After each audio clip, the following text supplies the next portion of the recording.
So last week we got an overview of the field of psychology, and we talked about a lot of sort of the basic principles and guiding ideas of what makes psychology a science. And I kept saying, next week we're going to talk about, next week we're going to talk about. So here we are, it's next week, and we are going to spend this week thinking about research methods in psychology. Now, I say research methods, and students tend to panic and get glossy-eyed and say, oh, research, scary, I hate research. Um, it doesn't have to be that bad. Research is actually pretty cool. It's a way that we can take questions that we might have about the world, about humanity, about our behavior and our thoughts and our feelings, and we can actually use science to get answers that aren't opinion based, that are rooted in fact and evidence and data. And so that's what we're going to spend this week talking about. There's several different sections. We'll start out talking about the scientific method and variables. We'll then move into different types of design. I'm sure you've at least heard of correlation. You may not know what it means. We'll spend some time on that. We will also talk about how to create an experimental design, which is the only way we are able to isolate cause and say that one variable causes another.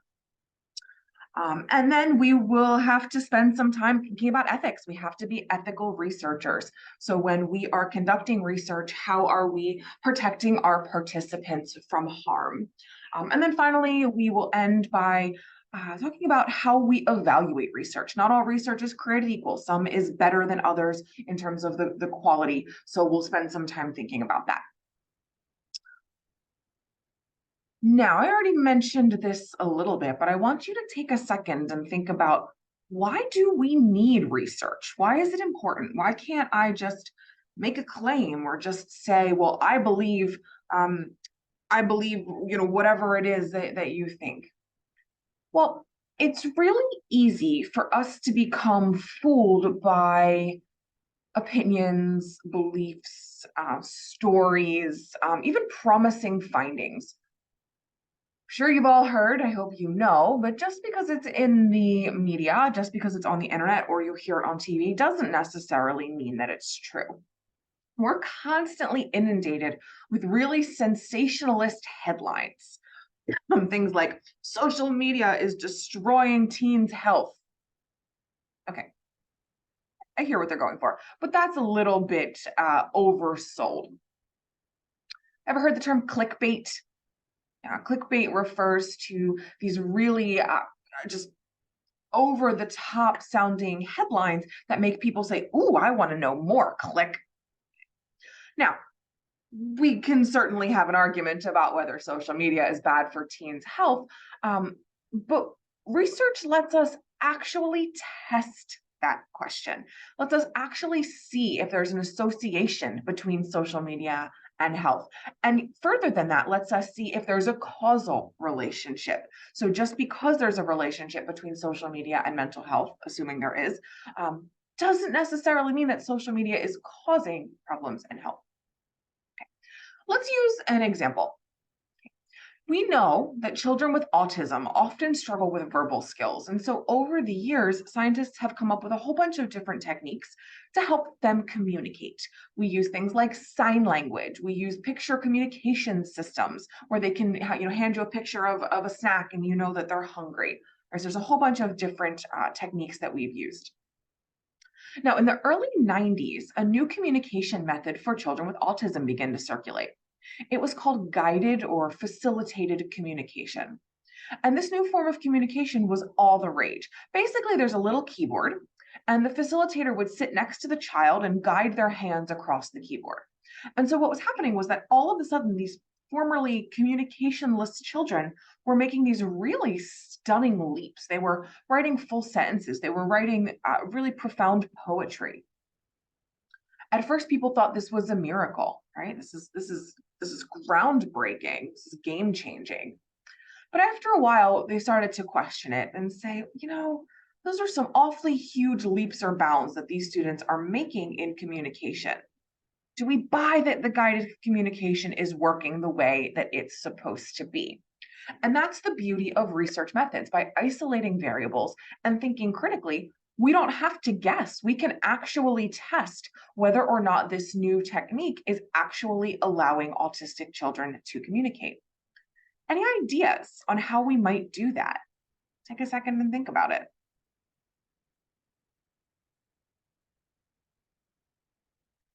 What the researchers ultimately did was set up a scenario kind of like what you see here. And note, you can test research questions in a whole bunch of different ways. So if you came up with something different than this, that's totally fine. But so there's a scenario sort of like this. The child is on one side of a cubicle. The adult facilitator is on the other side. Each of them is seeing a screen, although they cannot see each other's screens. And note that what they are seeing looks different. There's a small opening in the partition between the two where the facilitator is able to reach through and sort of guide the child's hand, which is the process of this guided facilitation. Now, again, the important point is the screens are different. The child sees a cat, the facilitator sees a dog. So let's make some predictions. If we are saying, if our research question is that guided facilitation allows the child to communicate with the aid of the facilitator, well, our prediction might be that this process works. If the process is supported, if the prediction is supported, what do you think the child would type? So if guided communication works the way that it's supposed to, and it's the child driving the communication and the adult facilitator just helping to bring the communication out into the world, what do you think the child would type?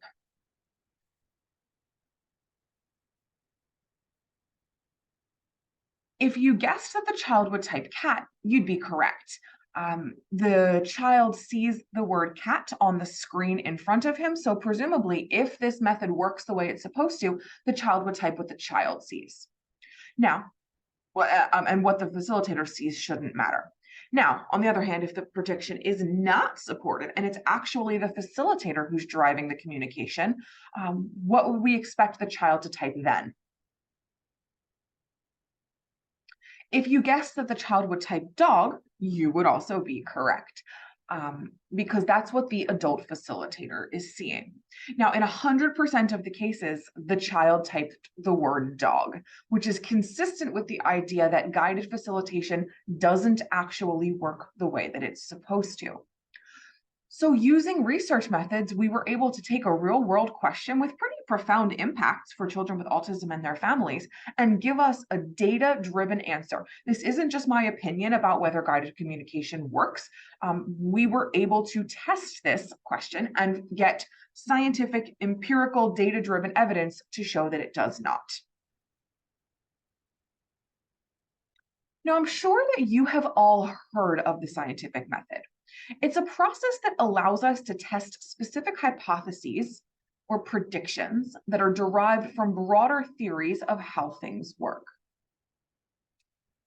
I think we talked a little bit last week about when theories are proven. I don't remember if we did, so let's do it again because this point is important. At what point can you say that a theory has been proven? What do you think?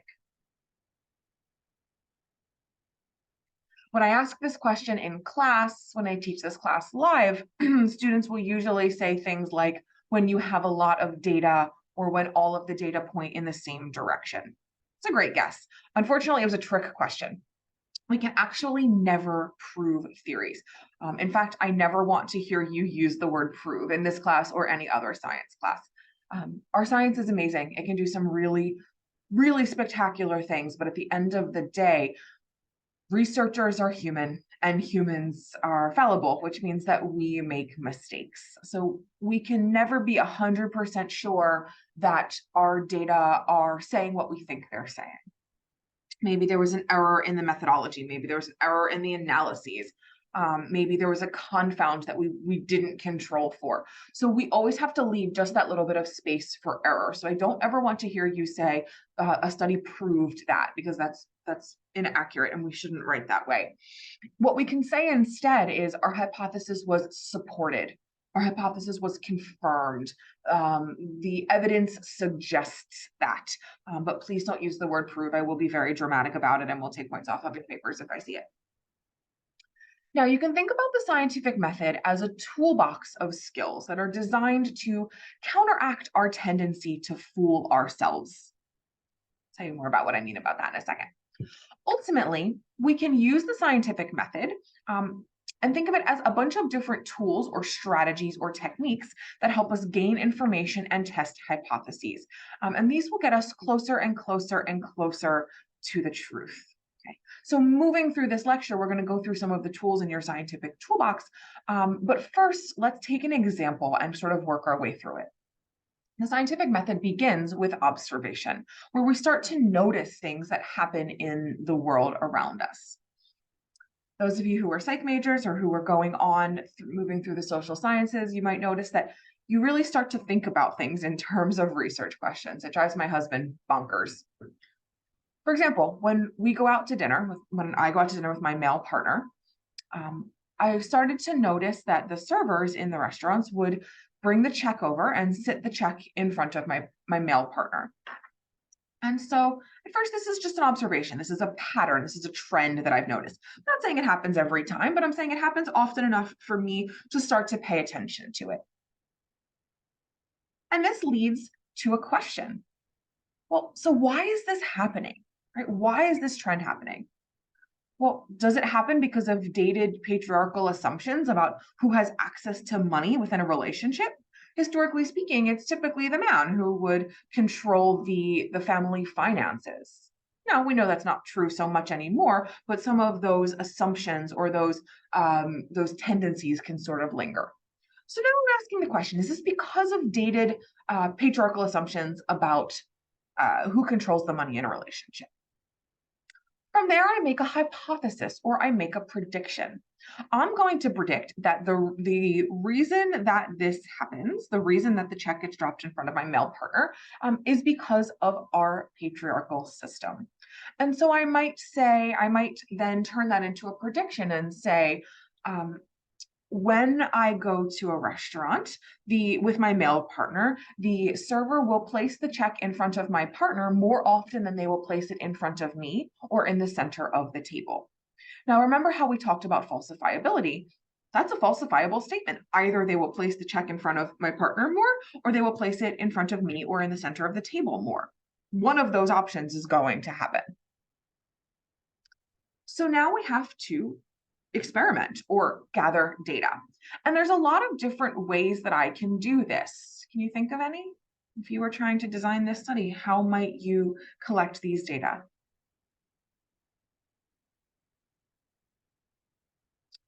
One thought is to do an observational study, which we'll talk about a little bit more later on. I might just go camp out at a restaurant and sort of just look around and see what happens and take note every time I see a heterosexual couple and take note of where the server places the check. Could certainly do that. That would be pretty time and labor intensive, but it would work. I could also do a survey. I could just survey a bunch of people and say, when you go out to dinner, what happens to you? I could do a combination, right, of observation and survey. But there's a lot of other things that might factor in here. It might not just be due to patriarchy.